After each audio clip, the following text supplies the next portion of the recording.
2021 is almost over, and if you're looking to start photography in 2022 using the Fujifilm system, then this video is made for you.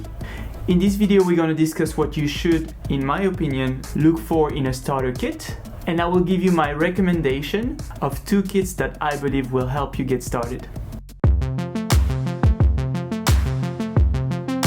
Alright, so first let's talk about what you should look for when it comes to buying a starter kit. So when starting photography or when moving to a new system, I don't think that you should invest too much at first, right? Because when you start photography, you don't know if you're gonna stick to it or not, right? You're experimenting basically, and you should be able to experiment. You don't know yet if the system is good for you or if you're interested into photography, right? So don't invest too much into it. I'm a big advocate of buying used gear. Go to a reseller or check out some platform like, I don't know, eBay or Mercari or other kind of platform where you can buy used gears. And yeah, check out if there are some good deals out there, because there might be the right deal for you. Photography is an expensive hobby, and you don't want to throw some money at it to realize after 6 months that actually you don't like photography that much and you need to resell all your gears. Okay, now let's talk about weight. So when you start photography or when you move to another system, I also think that keeping the weight to the minimum is really important. You don't want to start shooting and realize that, oh, the gears that you have, the lenses that you have are so heavy that you don't even want to bring them wherever you go, right? You want to have something portable that you can bring with you wherever you go and start fueling that curiosity and that fire that you have to shoot everywhere you go. That's the ideal scenario, right? You have a small and compact system that you can just slide in your bag, and whenever you feel like it, you can just take some pictures and, you know, learn more about photography, learn more about aperture, shutter speed, ISO, etc. And you just get in the reps wherever you go, and that's how you get better. So you don't want your gear to be too heavy and prevent you from doing that. So a third point, in my opinion, that is really important is versatility. If you want to keep the price and the weight down, you need to have the minimum equipment that will be as versatile as possible. And when you start photography or when you move to a new system, you don't know yet what you like or what you don't like, what kind of photography you want to shoot. So you need an equipment that will allow you to experiment, right? Let's say that the first piece of gear that you buy is a macro lens that's dedicated to macro, right? That might not be the best choice because, well, it's a really niche kind of piece of gear. Alright, and the last point that I want to keep in mind is scalability.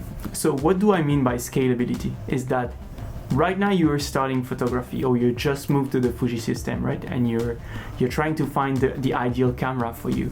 But when you will have more knowledge, be more used to your gear in 6 months or a year, you don't want to have to start over again and buy everything again because the piece of gear that you bought at first cannot be upgraded, or you cannot change lens, or you cannot actually adapt to your needs, right?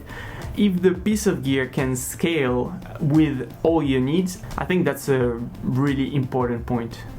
Alright, so before we move to the recommendation that I have, make sure to leave a like and subscribe to the channel. Again, I'm trying to reach 1,000 subscribers by the end of this year, so if you could help me reach that goal, that would be greatly appreciated. Alright, so we talked about the factors that I think are important when choosing a starter kit. So now let's move to the recommendation, right? I'm gonna make 2 recommendations depending on your budget. First, less than $1,000 and less than $600. Alright, so first let's go to the $1,000 budget. If you have $1,000, I would recommend you to buy a used X-T3, which basically has the latest Fujifilm sensor, dedicated shutter speed and ISO dials. A touchscreen allows you to film 4K 60 and produce 26 megapixel images. Even in 22, those are amazing specs for a camera. And you can find this camera now for $600 to $700 used. I would then pair it with a 23mm f2. Again, buy it used because there are plenty of those in the market and you can find it for $300 or so. And this lens basically allows you to document whatever is around you, to shoot landscape, to shoot street photography, to shoot environmental portrait also. So for me, it checks all the boxes here.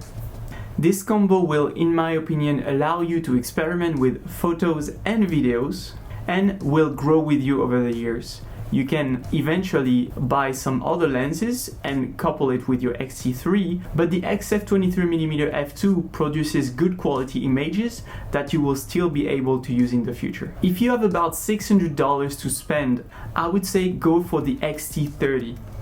The X-T30 is basically a tuned down version of the X-T3 and allows you, with a 26 megapixel external sensor, to shoot 4K 30p and is packed with features that would allow you to do everything that you need to do when it comes to stills. Compared to the X-T3, you don't have a weather sealed body and the autofocus ability might not be as good, but again, it's a really cheap combo that will allow you to get started with the Fujifilm system. The X-T30 is even more compact than the X-T3, but don't get me wrong, both of those cameras are pretty compact compared to what you can find on the market out there. Alright, so let me know in the comment if you have any questions and if you are planning to switch to the Fujifilm system in 2022 or to start photography and videography. If you enjoyed this video, make sure to leave a like and subscribe to the channel. And if you've missed it, check out this video right here where I details the lenses that I have after 1 year with the Fujifilm system.